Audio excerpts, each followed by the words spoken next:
आज के अनुग्रह मनन में एक बार फिर से मैं आपका भाई अजीत होरो आप सबों का हार्दिक स्वागत करता हूं। मित्र, आशा है कि आपको इस मनन से जरूर आशीष मिल रही होगी। पवित्र आत्मा के फल के सारे गुणों पर हमने कल अध्ययन समाप्त किया और अब बारी है अगले पड़ाव पर चलने की। मित्र, आज हम बात करेंगे जीवन के एक बहुत ही महत्वपूर्ण और व्यावहारिक विषय पर। आज का विषय है क्या करें जब समय खराब चल रहा हो। What to do in bad times। मित्र, याद रखिए, समय कभी एक सा नहीं रहता। कभी धूप, कभी छाया, कभी पतझड़, कभी बसंत, तो कभी कुछ और। ये जीवन का क्रम है। सबके जीवन में कभी ना कभी बुरा दौर आता ही है। मित्र, जब ऐसे दिन आते हैं तो हम अपने आप को बहुत लाचार महसूस करते हैं और समझ में नहीं आता है कि क्या करें। आज मैं ऐसी 4 बातें आपके साथ साझा करना चाहता हूं जो ऐसे समय में बहुत काम आती हैं। तो आइए सबसे पहले सुनते हैं पहली बात। जो पहली बात है वो ये है मित्र कि यदि कठिन समय चल रहा हो, बुरा समय चल रहा हो तो सब कुछ भूल जाइए, पर एक बात हमेशा याद रखिए कि कोई भी समय एक सा नहीं रहता। समय परिवर्तनशील है। सबोपदेशक 3:4 में वचन इस प्रकार से कहता है, रोने का समय और हंसने का समय है, छाती पीटने का समय और नाचने का भी समय है। आपके लिए एक बहुत छोटी सी लेकिन बहुत ही प्रेरणादायक घटना मैं बताना चाहता हूँ। एक छोटी सी कहानी है। मैं आशा करता हूँ इसके द्वारा आपको आशीष मिलेगी और आपको सहायता मिलेगी इस बात को समझने में कि बुरे टाइम में क्या करना चाहिए। तो आइए सुनते हैं कहानी। एक राजा था और उसका बहुत बड़ा साम्राज्य था। सब कुछ बहुत अच्छा चल रहा था। बहुत अच्छा चल रहा था। अच्छी सेना, बहुत बड़ा राज दरबार, अच्छा महल, खजाना बिल्कुल भरा हुआ। सब कुछ बहुत अच्छा चल रहा था, लेकिन राजा को हमेशा एक भय लगा रहता था कि यदि आने वाला समय खराब हुआ तो क्या होगा। उस राज्य में एक बहुत गरीब किसान रहा करता था, लेकिन वो अत्यंत बुद्धिमान था। सभी उसकी प्रशंसा करते थे और अपने संकट के समय उससे परामर्श लेने आते थे। राजा को उसके बारे में पता चला। उसने अपने मंत्री को भेजकर उस किसान को बुलवाया और उसने कहा, मुझे कोई ऐसा सूत्र दीजिए जिससे मैं अपने बुरे दिनों का सामना कर सकूं।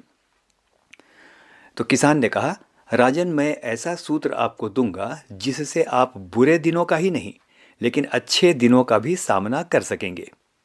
राजा को बात समझ में नहीं आई।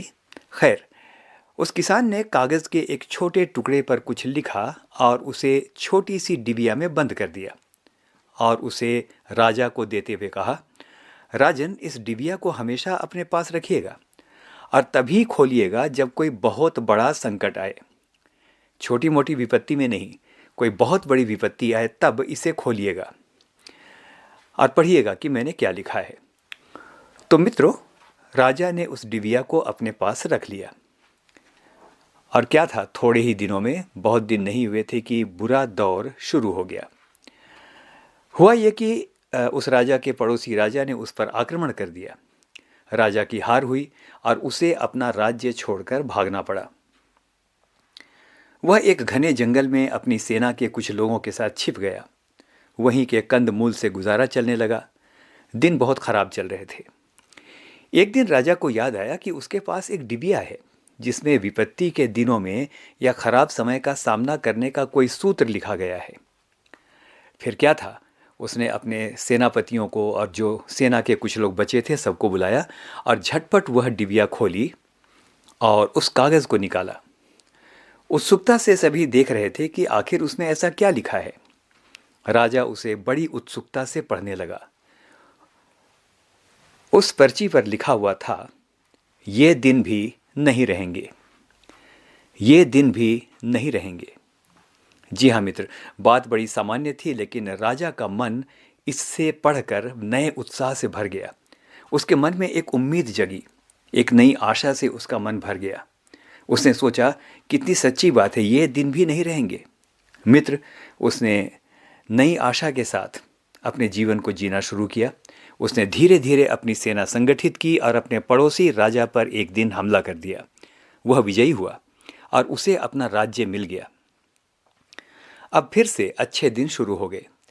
एक दिन राजा को याद आया कि किसान ने कहा था, यह सूत्र आपको अच्छे दिनों में भी सही राह पर चलने में मदद करेगा। राजा ने वही डिबिया निकाली और दोबारा पढ़ा, ये दिन भी नहीं रहेंगे। मित्र, राजा को समझ में आ गया था कि अच्छे दिनों को गुजारने का सबसे अच्छा तरीका यह है कि इन्हें स्थायी ना माना जाए, लेकिन ईश्वर को धन्यवाद देते हुए, सबका अच्छा करते हुए, सबकी भलाई करते हुए जीवन व्यतीत किया जाए। तो मित्र, समय यदि खराब चल रहा है तो हमेशा याद रखें, ये दिन भी नहीं रहेंगे। अच्छे दिन नहीं रहे तो ये बुरे दिन भी नहीं रहेंगे। आइए अब बात करते हैं दूसरी बात पर। दूसरी बात बहुत इंपॉर्टेंट है। समय जब खराब चल रहा हो तो मात्र नकारात्मक बात ही ना सोचते रहें, हाय हाय ना करते रहें, क्योंकि ऐसा करने से आपका मनोबल और टूट जाएगा। जो 2-4 कदम आगे बढ़ने की ताकत बची है वो भी समाप्त हो जाएगी। मित्र, दरअसल हम अपनी सोच का परिणाम हैं। विपत्ति के समय या समय जब खराब चल रहा हो तो बहुत ज़रूरी है कि हम अपने विचारों की छानबीन करें कि ज़्यादातर हम सोच क्या रहे हैं। तो बहुत अच्छा होगा कि ऐसे समय में हम अपने जीवन की अच्छी बातों को, उन आशीषों के बारे में सोचें जो प्रभु ने हमें पिछले दिनों में दी या बीते दिनों में दी है। सुनिए, भजनकार राजा दाऊद अपने बुरे दिनों में क्या सोच रहा है।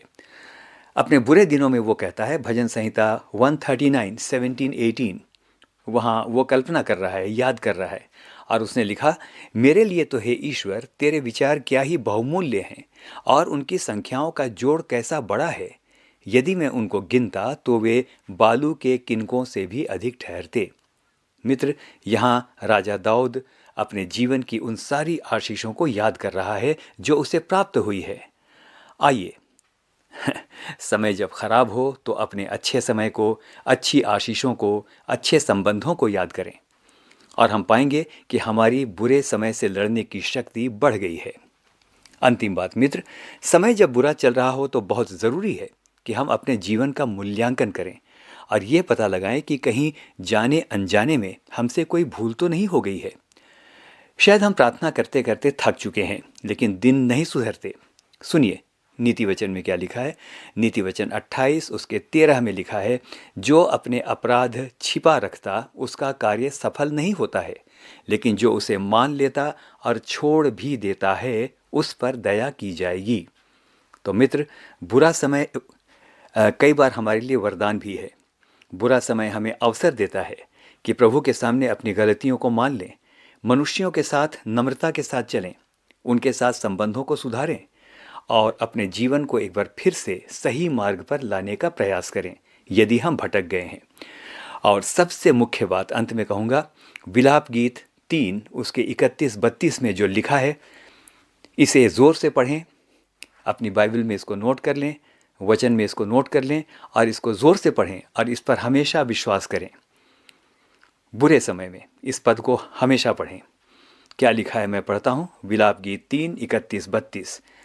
क्योंकि प्रभु सदा मन से उतारे नहीं रहता, चाहे वह दुख भी दे तो भी अपनी करुणा की बहुतायत के कारण दया भी करता है। हाँ मित्र, इस बात के साथ मैं आमीन कहूँगा। और आइए अपने समय में, अपने खराब समय में या अपने हर समय में विश्वास करें। अपने हर समय में और विशेषकर जब संकट का समय है तो विश्वास करें कि ये दिन भी प्रभु की दया से ऐसे नहीं रहेंगे। प्रभु निश्चित रूप से हमें अच्छे दिनों का आशीर्वाद भी देगा। हम में से हर एक को प्रभु आशीष दे। आमीन और फिर से आमीन।